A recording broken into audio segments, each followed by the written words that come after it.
हाइलाकांदी में परित्यक्त doctor B R. Ambedkar छात्रावास उपेक्षा के कारण विनाश का सामना कर रहा है।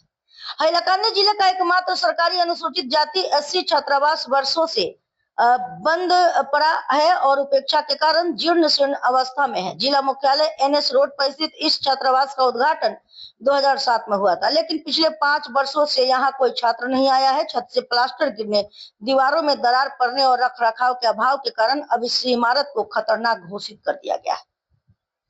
स्थानीय लोगों की शिकायत है कि कई गरीब और प्रतिभाशाली छात्र आवास की आस में दिन गिन रहे हैं, लेकिन प्रशासन और राजनीतिक नेतृत्व कोई पहल नहीं कर रहे हैं। सामाजिक कार्यकर्ताओं ने केवल तत्काल जीर्णोद्धार की मांग की है, अन्यथा यह इमारत पूरी तरह से ढह जाएगी। আমি এই আইনজীবী হিসেবে এই বার অ্যাসোসিয়েশনে জয়েন করার পর বিভিন্ন স্থান থেকে শিডিউল কাস্ট কমিউনিটির ছাত্ররা এসে এখানে থাকতো। ভালো ছিল বিল্ডিং, বিদ্যুৎ সংযোজন ছিল, পানীয় জলের ব্যবস্থা ছিল। বিগত 5 বছর যাবৎ এটা বন্ধ। কারণটা হলো যে বিদ্যুৎ কর্তন করে রেখেছে বিদ্যুৎ বিভাগ, পানীয় জলের ব্যবস্থাও নেই, জরাজীর্ণ অবস্থা বি.আর. আম্বেদকর ছাত্রাবাসের।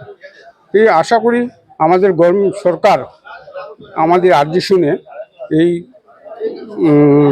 সংস্থাটির উন্নয়নের প্রকল্পে কিছু সাহায্য করলে এটা উন্নতি হবে। হাইলাকান্দি যে বি.আর. আম্বেদকর যেটা যেন আজকে ভবন বানানো হয়েছে, আমাদের পিছনে এই ভবনটা আছে, ছাত্রাবাস যেটা আছে, বিগত আজকে থেকে 12-13 বছর আগে এটা বনছে। এমপি আমাদের কংগ্রেসের ললিত মোহন শুক্লবৈদ্য থাকা সময় এটা বনছে। আমাদের মাননীয় এক্স মিনিস্টার গৌতম রায় এটা উদ্বোধন করেছেন, ললিত মোহন ছিলেন। কিন্তু প্রথমে কতদিন মোটামুটি কয় বছর খুব ভালো চলছে। তো আজকে বিগত 5-7 বছর থাকি এটা কেন বন্ধ, আমরা এর রিজনটা তো আমরা এখনো পর্যন্ত জানি না।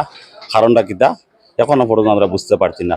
আর এটা বানানি হয়েছে একমাত্র এসসি এসটি যারা আছে, যে বাচ্চারা আছে, ছাত্রছাত্রী যারা আছে, যারা আজকে গরিব অসহায়, তারার এটা যে পড়াশোনা করতো বা আগে দিয়ে তারা এস্টাবলিশ হইতো, যে ওখানে অসহায় যারা আছে, যারা আজকে বড় বড় বড় বড় সরকারি স্কুল বা বেসরকারি স্কুলে যারা আছে, এরা ওখান থেকে একটু শিক্ষা পাইতো, যাওয়ার পরে উপরে যারা বড় বড় কলেজও যাইতো।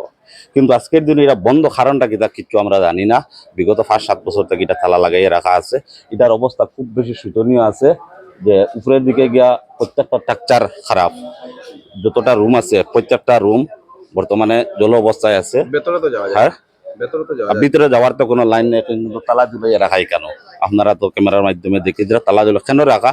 আর সরকারের বর্তমান গভর্নমেন্টের ডাবল ইঞ্জিন যেটা গভর্নমেন্ট আছে, যে এই কারণটা এসসি বাচ্চারার লাগি যে অত নীরব ভূমিকা, কারণ বুঝছি না আমরা। ডাবল ইঞ্জিন সরকার বারবার কই এটা সবকা সাথ সবকা বিকাশ, এর কারণ কিছু বুঝছি না। আজকে এসি মানুষের লাগি যে একদম যে তারার কোনো স্থান নাই, কারণ কিছু বুঝছি না। স্থানীয় বিধায়কের এরার তো ভূমিকা জানি না।